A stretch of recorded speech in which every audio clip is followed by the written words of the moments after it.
मलेशियाई airlines के लापता विमान का माना जा रहा पंख का वह हिस्सा विश्लेषण के लिए प्रयोगशाला में भेजा गया है।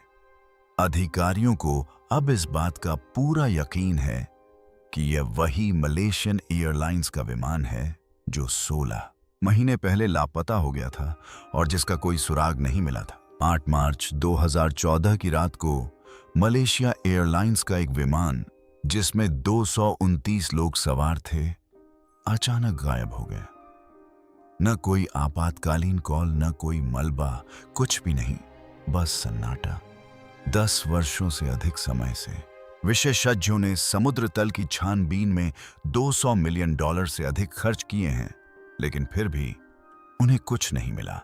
लेकिन अब सेवानिवृत्त ब्रिटिश इंजीनियर रिचर्ड गॉडफ्रे का दावा है कि उन्होंने उन धुंधले, लगभग अदृश्य रेडियो संकेतों का उपयोग करके MH370 का रहस्य सुलझा लिया है, जिनकी जांच करने के बारे में किसी और ने सोचा भी नहीं था।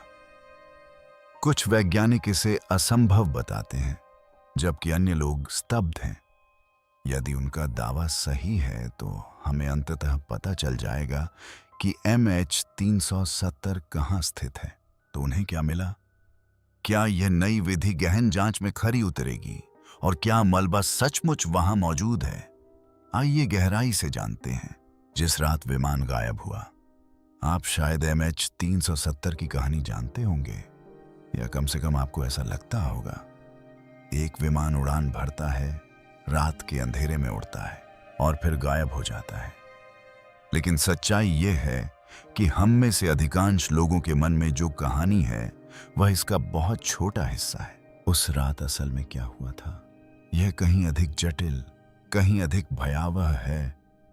और सच कहूं तो इससे जवाबों से ज्यादा सवाल खड़े होते हैं। चलिए पीछे चलते हैं। बात 8 मार्च 2014 की है। मलेशिया एयरलाइंस की बोइंग 77 विमान MH370 ने कुआलालंपुर से आधी रात के ठीक 12:41 बजे उड़ान भरी। विमान में 229 लोग सवार थे, जिनमें कारोबारी यात्री, पर्यटक और पूरे परिवार बीजिंग जा रहे थे। पहले आधे घंटे तक सब कुछ बिल्कुल सामान्य लग रहा था। सुचारू रूप से उड़ान भरते हुए एयर ट्रैफिक कंट्रोल से सामान्य बातचीत हुई। ऐसा कुछ भी नहीं था जिससे किसी को संदेह होता। और फिर वो आखिरी शब्द सुनाई दिए जो किसी ने कॉकपिट से सुने थे। रात 1:19 बजे मलेशियाई कंट्रोलर ने उन्हें नए हवाई क्षेत्र में प्रवेश करते समय वियतनाम से संपर्क करने के लिए कहा। पायलट का जवाब था, सब कुछ पहले जैरी जैसा ही शांत है। शुभ रात्रि मलेशियन 370। 2 मिनट बाद 121 की गति पर विमान का ट्रांसपॉन्डर बंद हो गया। यह वह उपकरण है जो हवाई यातायात नियंत्रकों को विमान की पहचान, ऊंचाई और गति बताता है। दूसरे शब्दों में, यह वह उपकरण है जो इसे नागरिक रडार पर दृश्यमान बनाता है। अचानक यह बाहरी दुनिया से गायब हो गया। ऐसा लगा जैसे विमान पलक झपकते ही गायब हो गया हो। लेकिन यहां पहला मोड़ है, और यह एक बड़ी बात थी। विमान गायब नहीं हुआ था, अभी तक तो नहीं, जबकि नागरिक रडार ने उसका पता लगाना बंद कर दिया था। मलेशिया का सैन्य रडार, जो अलग तरीके से काम करता है, जैसे किसी वस्तु पर टॉर्च की रोशनी की किरण को परावर्तित करके परावर्तन को पकड़ना, कुछ न कुछ पकड़ता रहा। एक अज्ञात संकेत दिखाई दिया और जांचकर्ताओं ने बाद में कहा, हाँ, यह संभवतः MH370 ही था। अब विमान अपने निर्धारित मार्ग पर बिल्कुल भी नहीं चल रहा था। उसने अचानक बाईं ओर एक तीखा मोड़ ले लिया था। यह कोई बहाव या लड़खड़ाना नहीं था, बल्कि एक सुनियोजित और नियंत्रित मोड़ था।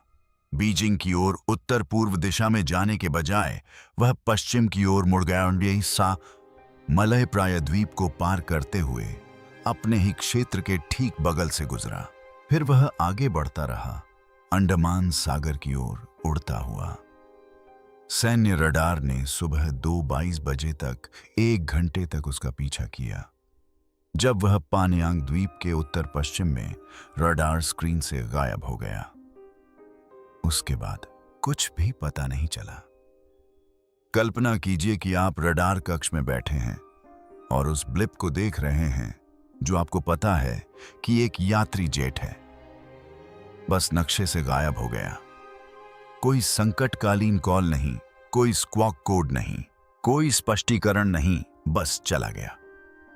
लेकिन अब यहां से चीजें और भी अजीब हो जाती हैं, क्योंकि भले ही विमान अब वायु यातायात नियंत्रण से संपर्क नहीं कर रहा था, फिर भी वह अंतरिक्ष से संदेश भेज रहा था।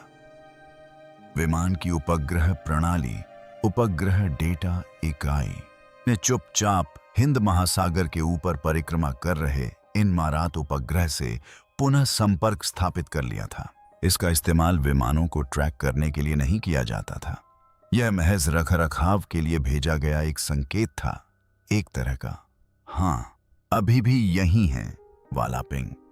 लेकिन ये रहस्यमयी संकेत अगले 6 घंटों तक MH370 के मार्ग का एकमात्र वास्तविक प्रमाण बन गए।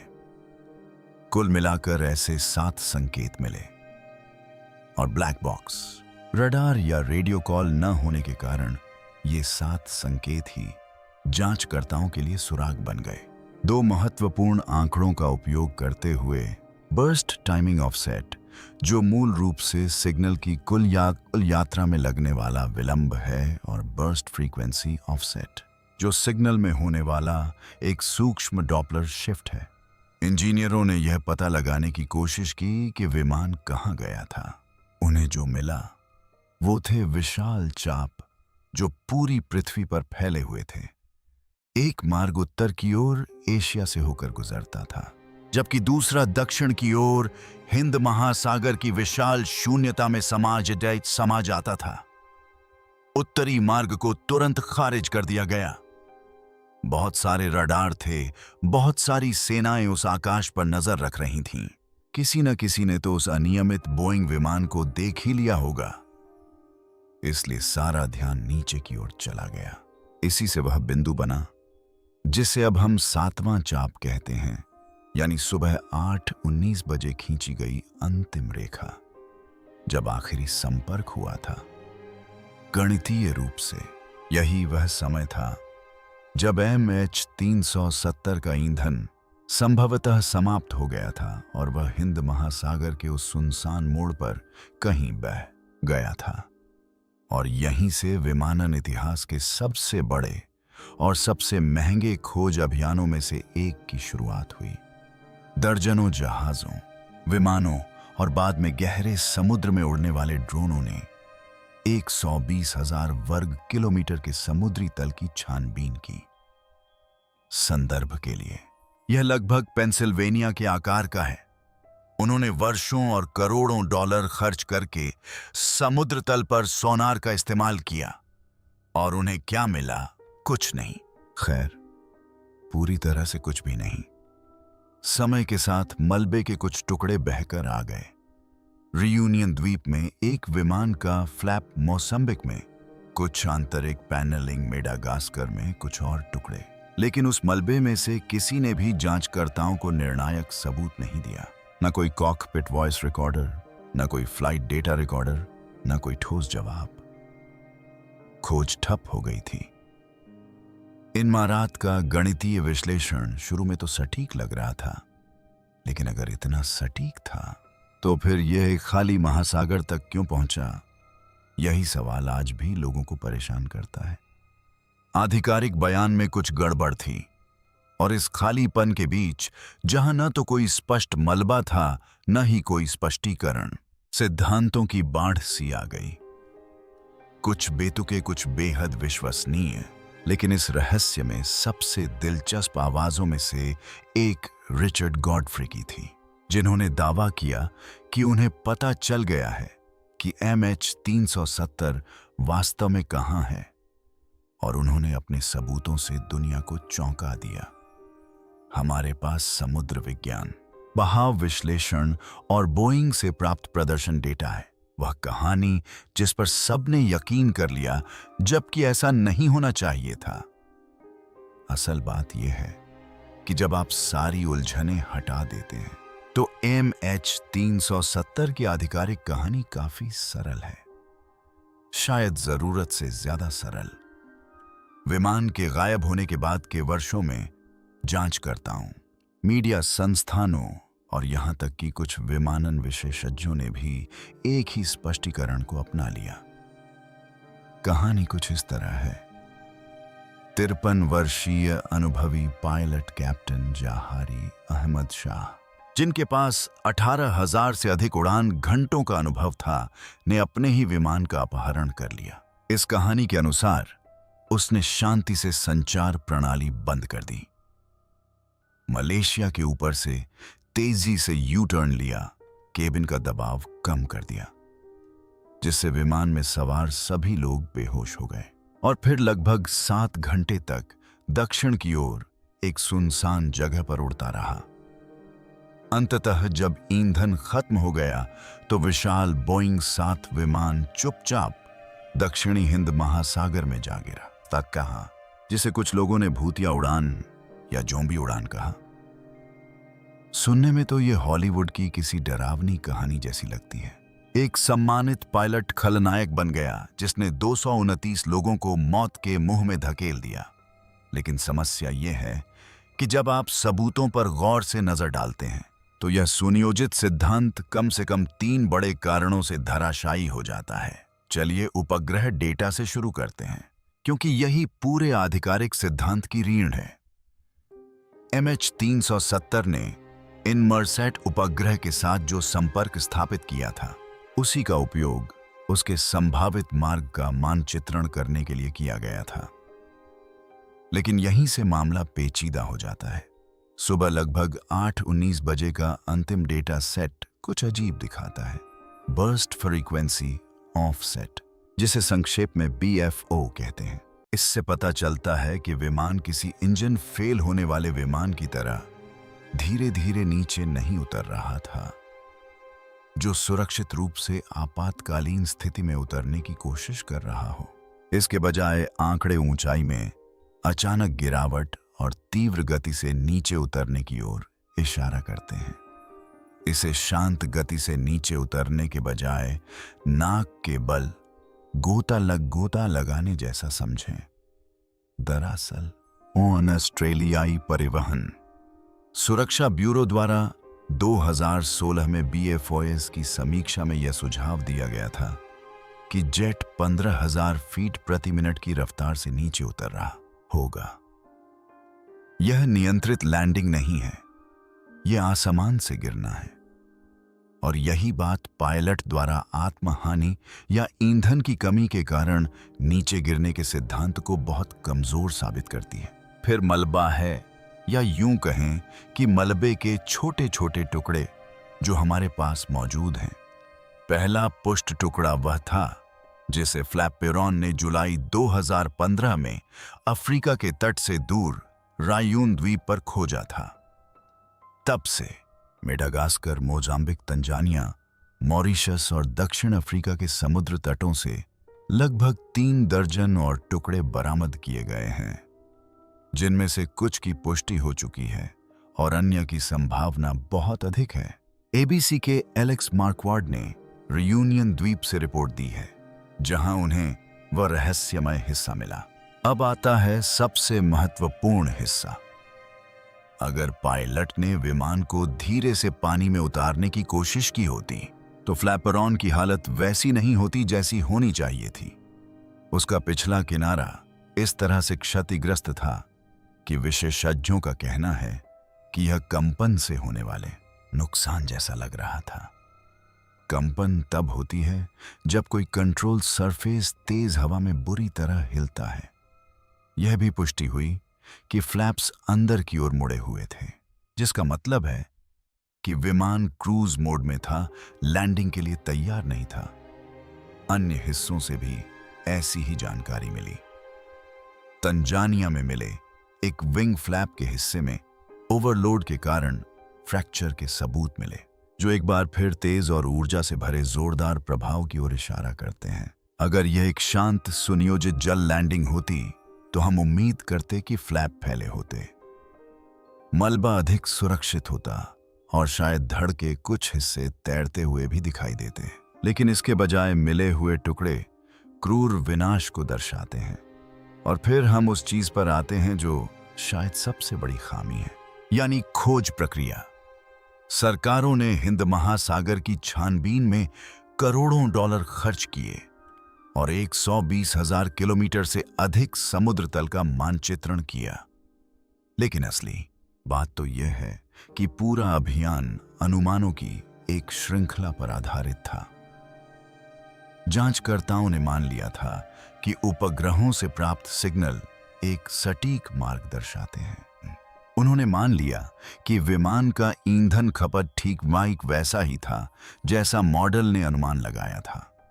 उन्होंने यह भी मान लिया कि ऑटो पायलट ईंधन टैंक खाली होने तक विमान को सीधा उड़ाता रहेगा।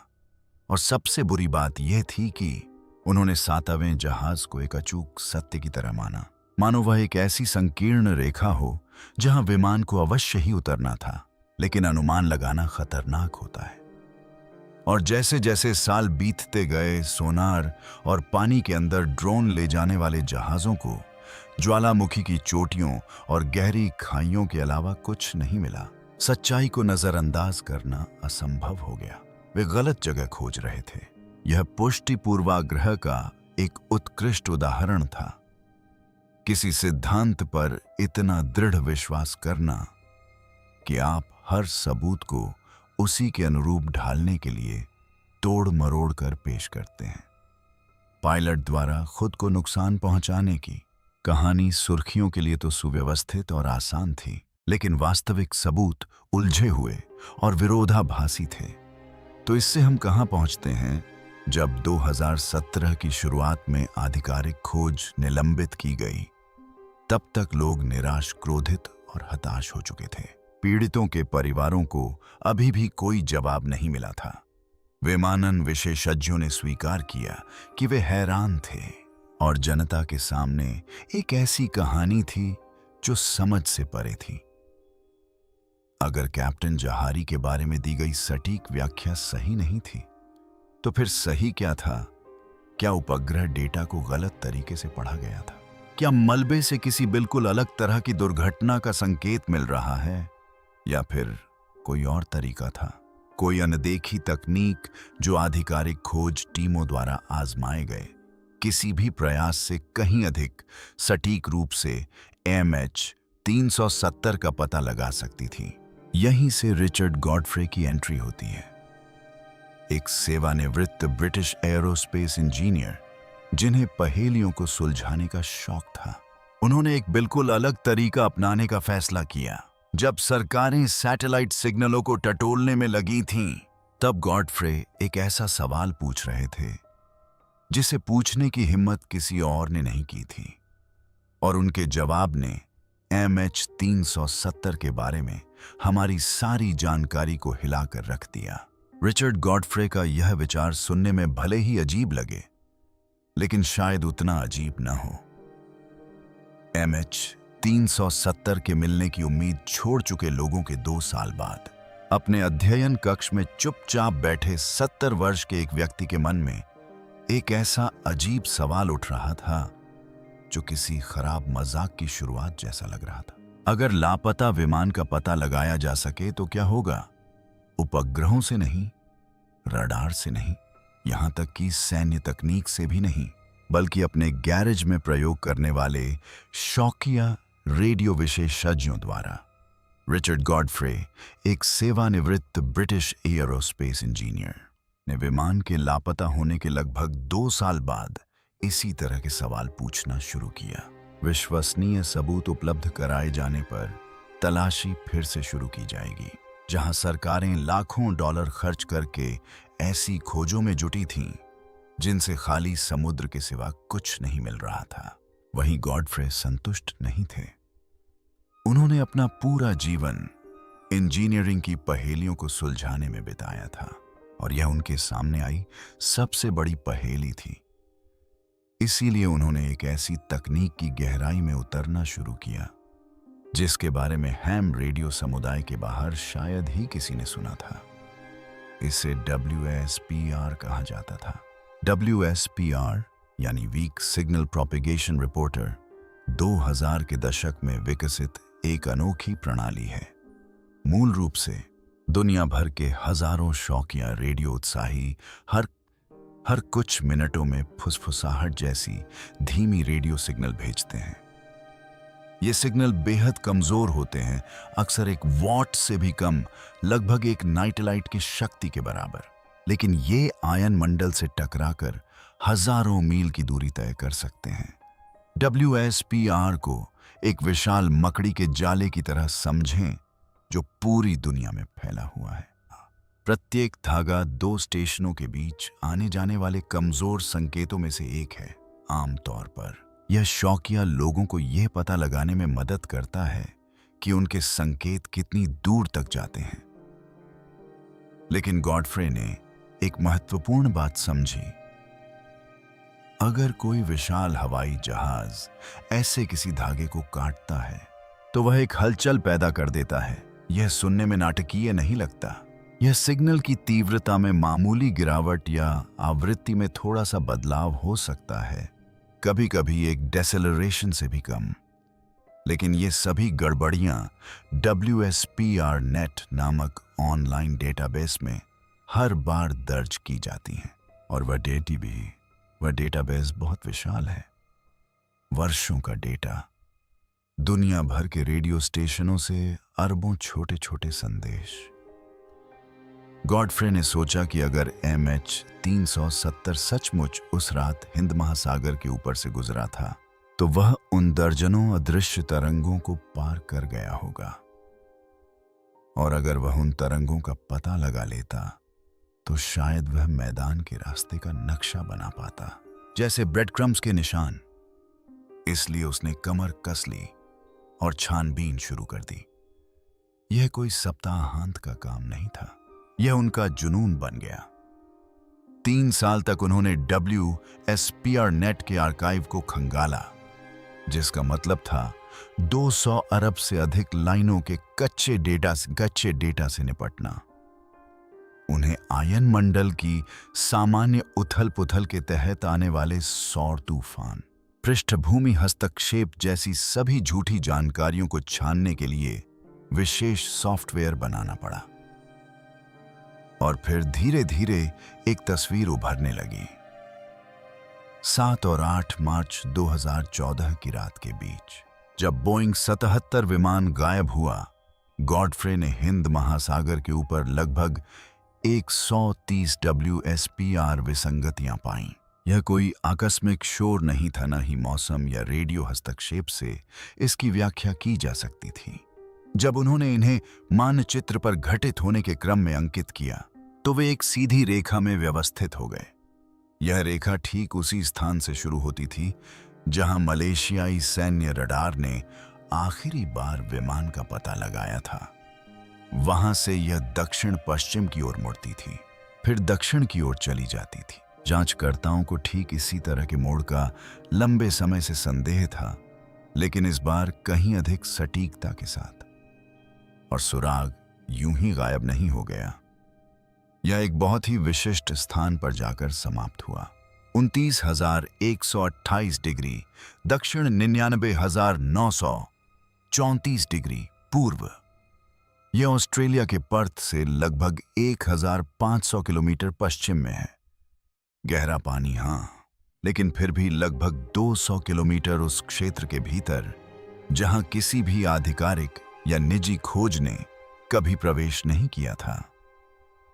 वर्षों में पहली बार किसी ने MH370 के लिए एक बिल्कुल नया डेटा आधारित स्थान खोजा था। यह कोई अस्पष्ट अनुमान नहीं है, न ही कोई और संभावना। यह एक ठोस तथ्य है जिसे ठोस आंकड़ों का समर्थन प्राप्त है। लेकिन केवल आंकड़े ही पर्याप्त नहीं है, आंकड़ों की जांच करना जरूरी है। कागज पर लिखे आंकड़े सिर्फ आंकड़े होते हैं, वे किसी विमान को समुद्र तल से ऊपर नहीं खींच सकते। इनसे परिवारों को शांति नहीं मिलती।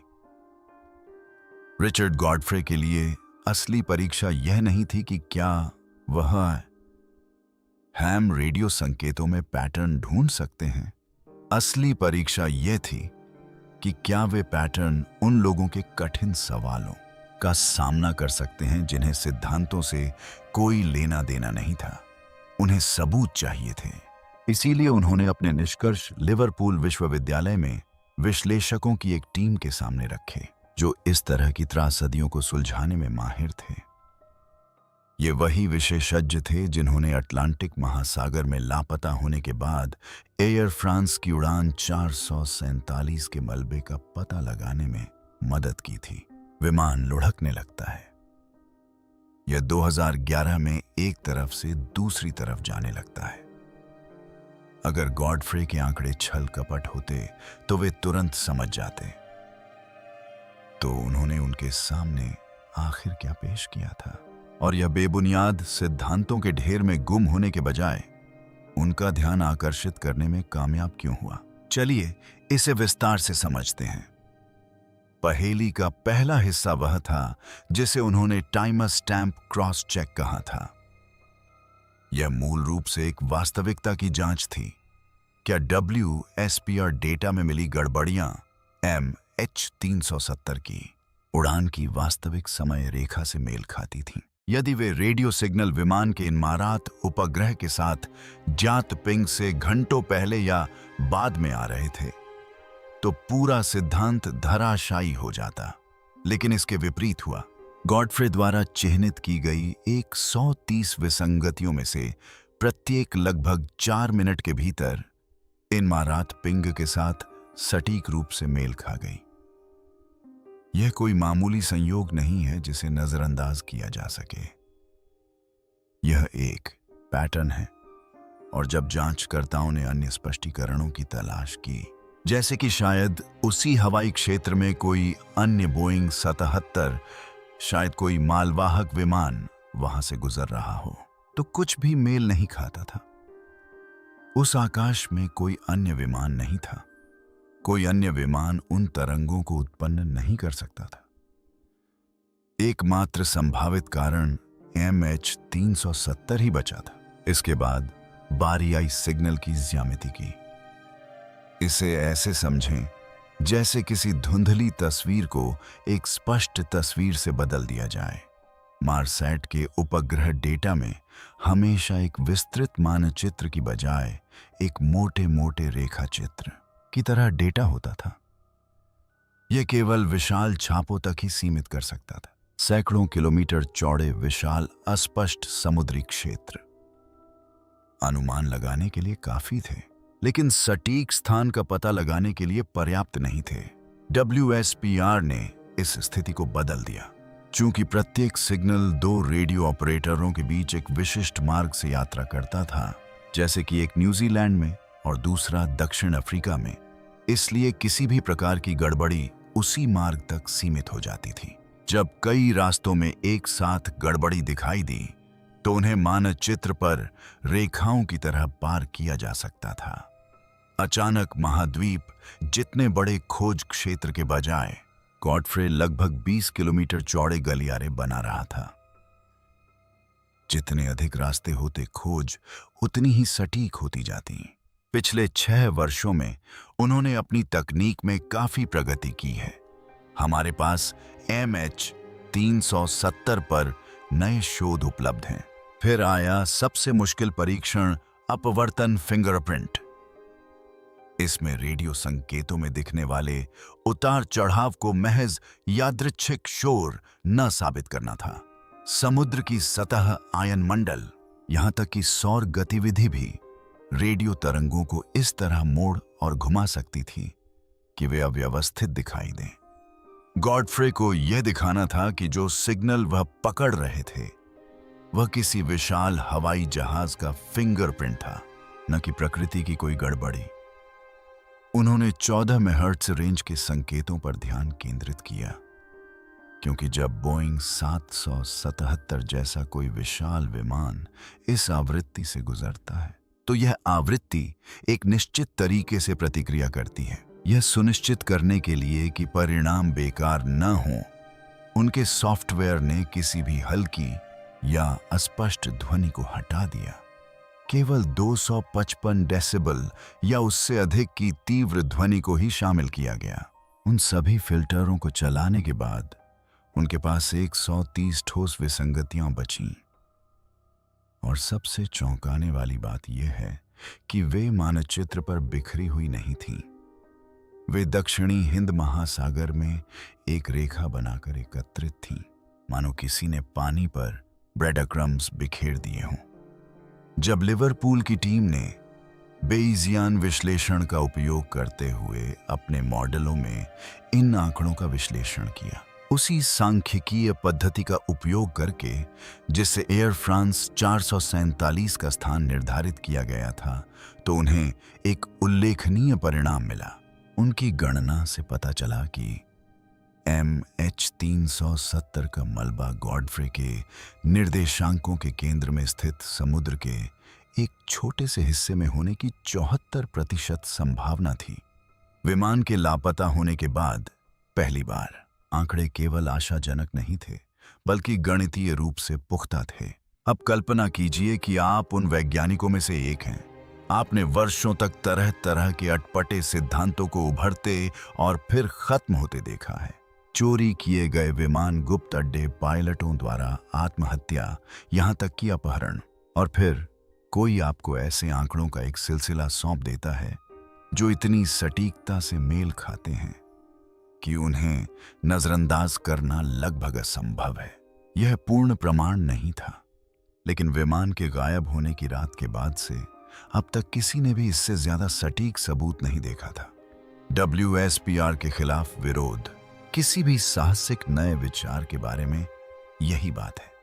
जैसे ही आप इसे सबके सामने रखते हैं, लोग इसका विरोध करना शुरू कर देते हैं। यह कोई बुरी बात नहीं है। दरअसल विज्ञान का यही नियम है।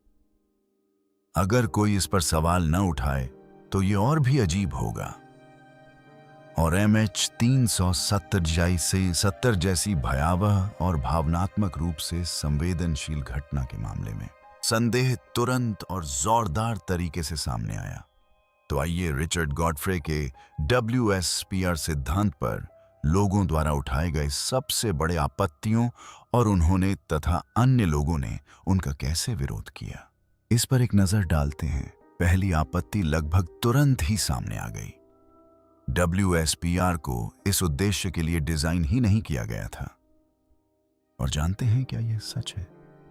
WSPR, या जिसे रेडियो जगत के लोग व्हिस्पर कहते हैं, खोए हुए हवाई जहाजों को ट्रैक करने के लिए नहीं बनाया गया था। इसे हैम रेडियो के शौकीनों के लिए बनाया गया था, जो वायुमंडल से सिग्नल टकराकर यह देखना चाहते थे कि वे कहां गिरे। बस इतना ही। लेकिन यहां एक दिलचस्प मोड़ है। विज्ञान में ऐसे कई उपकरण मौजूद हैं जिनका उपयोग उन तरीकों से किया जा रहा है जिनकी कल्पना आविष्कारकों ने कभी नहीं की थी। जरा सोचिए, एक्स-रे की खोज संयोगवश हुई थी जब विल्हेम रुनकिन 1800 के दशक के उत्तरार्ध में कैथोड किरणों पर प्रयोग कर रहे थे। पेनिसिलिन की खोज भी महज एक संयोग थी। जब अलेक्जेंडर फ्लेमिंग ने 1928 में अपनी पेट्री डिश में फफूंद मारने वाले बैक्टीरिया देखे, यहां तक कि GPS, जिसका उपयोग हम अब नजदीकी कॉफी शॉप खोजने के लिए करते हैं, मूल रूप से एक सैन्य नेविगेशन प्रणाली थी। तो हां, WSPR लापता विमानों को खोजने के लिए नहीं बनाया गया था, लेकिन इसके पीछे का भौतिकी, जिस तरह रेडियो तरंगें मुड़ती हैं, आदि सदा बिखरती हैं और किसी बड़ी वस्तु के टकराने पर विकृत हो जाती हैं, वह दशकों पुराना ठोस विज्ञान है। यहां तक कि नोबेल पुरस्कार विजेता जो टेलर, जिन्होंने वास्तव में WSPR का आविष्कार किया था, ने भी स्वीकार किया कि हवाई जहाज इन संकेतों को बाधित कर सकते हैं। हालांकि वे सटीक स्थानों का पता लगाने के बारे में अधिक सतर्क थे, लेकिन मूल सिद्धांत बिल्कुल पुख्ता था। और गॉडफ्रे केवल सिद्धांत तक ही सीमित नहीं रहे। उन्होंने वास्तविक दुनिया में इसका परीक्षण किया। पिछले नवंबर में उनकी टीम ने लिवरपूल विश्वविद्यालय के विशेषज्ञों के साथ मिलकर एक बोइंग 777 किराए पर लिया। उन्होंने इसे हिंद महासागर के ठीक उसी मार्ग पर उड़ाया जो संदिग्ध MH370 मार्ग से मेल खाता था। इस बीच दुनिया भर के WSP स्टेशन इसे सुन रहे थे और अनुमान लगाइए क्या हुआ। ठीक क्यू सिग्नल पर गड़बड़ी ठीक उसी जगह सुनाई दी जहां विमान था। इसके आसपास भी नहीं, लगभग उसी समय भी नहीं। और जिस रात विमान गायब हुआ उस रात हैम रेडियो ऑपरेटरों के आपस में संवाद करने के संकेत भी नहीं। स्पाइक्स विमान की स्थिति से लगभग मिनट दर मिनट मेल खा रहे थे। यही निर्णायक सबूत था।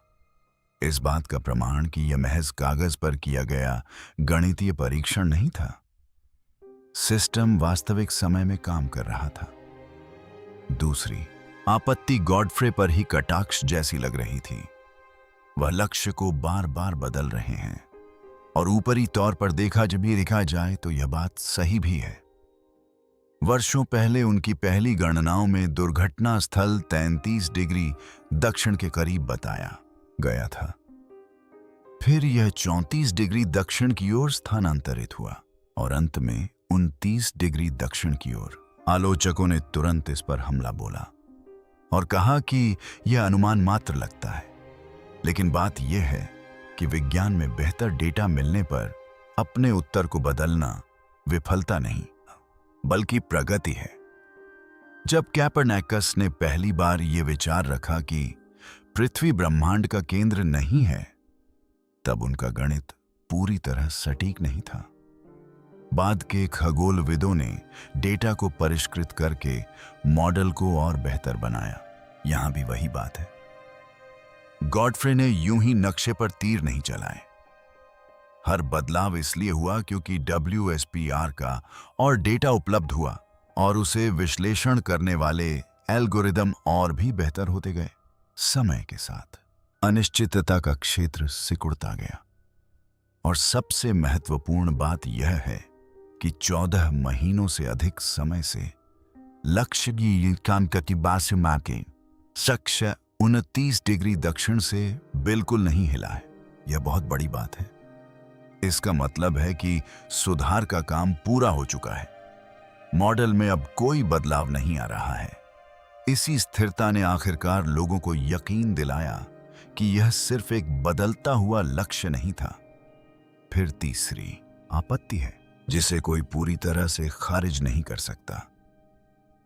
हमें अभी तक उस सटीक जगह पर मलबा नहीं मिला है। यह वाजिब बात है। जब तक कोई सचमुच समुद्र तल से कोई पंख या ब्लैक बॉक्स नहीं निकाल लेता, तब तक यह सब सिर्फ सिद्धांत ही है। लेकिन चलिए इसे उलट देते हैं। सिद्धांत से शुरू करने के बजाय हमारे पास जो मलबा है उससे शुरू करते हैं। क्या आपको 2015 में रियूनियन द्वीप पर बहकर आया फ्लैपरॉन याद है? यह टुकड़ा निस्संदेह MH370 का ही था। इस तरह के कुल 160 टुकड़े मिले हैं। बाद में मोसाम्बिया, मेडागास्कर और तंजानिया जैसे स्थानों पर भी मलबा मिला। ये कोई बेतरतीब कचरा नहीं था।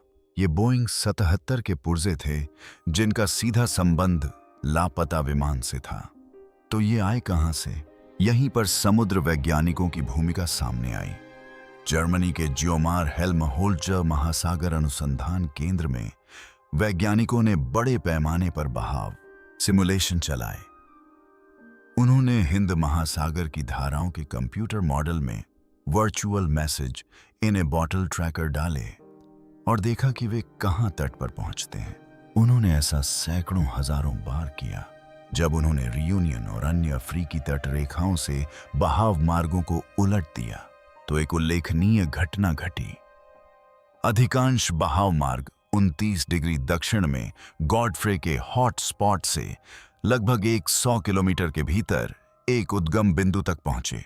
कोई अस्पष्ट इलाका नहीं, आधा समुद्र नहीं, एक विशिष्ट क्षेत्र। इस तरह की स्वतंत्र पुष्टि को यूं ही नजरअंदाज नहीं किया जा सकता। तो चलिए संक्षेप में समझते हैं। लोगों ने कहा कि WSPR इसके लिए नहीं बना था। सच है, लेकिन भौतिकी के सिद्धांत सही हैं और अब इनकी जांच भी हो चुकी है। लोगों ने कहा कि दुर्घटना स्थल लगातार हिलता रहा। सच है, लेकिन ऐसा इसलिए हुआ क्योंकि डेटा बेहतर हो गया और अब यह पक्का हो गया है। लोगों ने कहा कि वहां कोई मलबा नहीं है। सच है, लेकिन बहाव विश्लेषण सीधे उसी स्थान की ओर इशारा करता है। हर बार जब कोई आपत्ति उठाई जाती है तो सबूत और भी पुख्ता हो जाते हैं और यहीं से असली दिलचस्प मोड़ आता है। सालों में पहली बार यह सिर्फ बातें नहीं हैं, अब कार्रवाई हो रही है। दक्षिणी हिंद महासागर में भयंकर चक्रवात का मौसम समाप्त हो गया है, जिसका मतलब है कि जहाज वास्तव में वहां फिर से काम कर सकते हैं और सबसे शक्तिशाली जहाज वापस आ गया है, ओशन इन्फिनिटी। अगर यह नाम आपको जाना पहचाना लग रहा है तो इसकी वजह यह है कि उन्होंने 2018 में बड़े पैमाने पर खोज अभियान का नेतृत्व किया था। तब उन्हें MH370 नहीं मिला, लेकिन उन्होंने गहरे समुद्र में इस्तेमाल होने वाली तकनीक का एक ऐसा जखीरा तैयार कर लिया है जो तब से और भी बेहतर होता चला गया है। उनका प्रमुख पोत आर्मडा 7806 है, जो विशालकाय स्वायत्त जलमग्न वाहनों से लैस एक विशाल सहायक पोत है। असल में ये रोबोटिक पनडुब्बियां हैं। ये कोई साधारण ड्रोन नहीं है। ये 6000 मीटर की गहराई तक गोता लगा सकती हैं, दिनों तक बिना किसी बंधन के घूम सकती हैं और समुद्र तल को इतनी बारीकी से स्कैन कर सकती हैं कि मीलों पानी के नीचे दबी किसी कार के मलबे को भी पहचान सकें। और अब जानिए सबसे चौंकाने वाली बात। मलेशिया सरकार ने ओशन इन्फिनिटी के साथ एक नया अनुबंध किया है। मलेशिया ने लापता विमान MH370 की खोज के लिए रोबोटिक्स फर्म ओशन इन्फिनिटी को अंतिम मंजूरी दे दी है। मलेशिया के परिवहन मंत्री एंथोनी लोक ने जनवरी 2025 में इसे मंजूरी दी। खोज क्षेत्र एक सावधानीपूर्वक परिभाषित 15,000 वर्ग किलोमीटर का बॉक्स WSPR विश्लेषण द्वारा पहचाने गए सटीक हॉटस्पॉट पर केंद्रित है। समझौता खोज न होने पर कोई शुल्क नहीं पर आधारित है। इसका अर्थ है ओशन इन्फिनिटी लगभग $70 मिलियन की सभी अग्रिम लागतों का भुगतान कर रही है और उसे तभी भुगतान मिलेगा जब वे वास्तव में जहाज का मलबा ढूंढ लेंगे। इससे ही आपको काफी कुछ समझ आ जाएगा। वे इतनी बड़ी रकम और संसाधनों का जोखिम तब तक नहीं उठाते जब तक उन्हें डेटा पर पूरा भरोसा न हो। अब आंकड़ों की बात करते हैं। एक अकेला ह्यूगन AUV एक दिन में लगभग 500 किलोमीटर की दूरी तय कर सकता है, जो 3 समुद्री मील की धीमी गति से चलते हुए समुद्र तल की स्कैनिंग करता है, जबकि उसका पूरा बेड़ा 24 घंटे काम करता रहता है। वे लगभग 1 महीने में पूरे खोज क्षेत्र को कवर कर सकते हैं। जरा सोचिए, 1 दशक से भी अधिक समय से निराशा और गतिरोध बना हुआ है और अब इसका जवाब शायद 30 दिनों से भी कम समय में मिल जाए। एक बार जब काम शुरू हो जाता है तो जहाज पर सामान लाद दिया जाता है, रोबोट तैयार होते हैं, अनुबंध पर हस्ताक्षर हो चुके होते हैं। अब बस यही बचा है कि मौसम मिशन को अंजाम देने के लिए पर्याप्त समय तक अनुकूल बना रहे। तो हम यहां हैं, इतने वर्षों के दुख, बेतुके सिद्धांतों, झूठी जानकारियों और अंतहीन अटकलों के बाद आखिरकार सारी चीजें एक साथ जुड़ रही हैं। पुख्ता डेटा, एक निश्चित लक्ष्य और काम पूरा करने के लिए जरूरी तकनीक। अब सवाल यह नहीं है कि क्या MH370 को खोजा जा सकता है। अब सवाल ये है कि क्या हम आखिरकार अपने समय के सबसे बड़े रहस्यों में से एक का रहस्य सुलझाने वाले हैं। देखने के लिए धन्यवाद दोस्तों। अगर आपको यह वीडियो पसंद आया तो हमारे चैनल को लाइक और सब्सक्राइब करना न भूलें। यहीं पर स्क्रीन पर आने वाला अगला वीडियो भी देखें। आपको क्या पता आगे आपको क्या नया देखने को मिल जाए।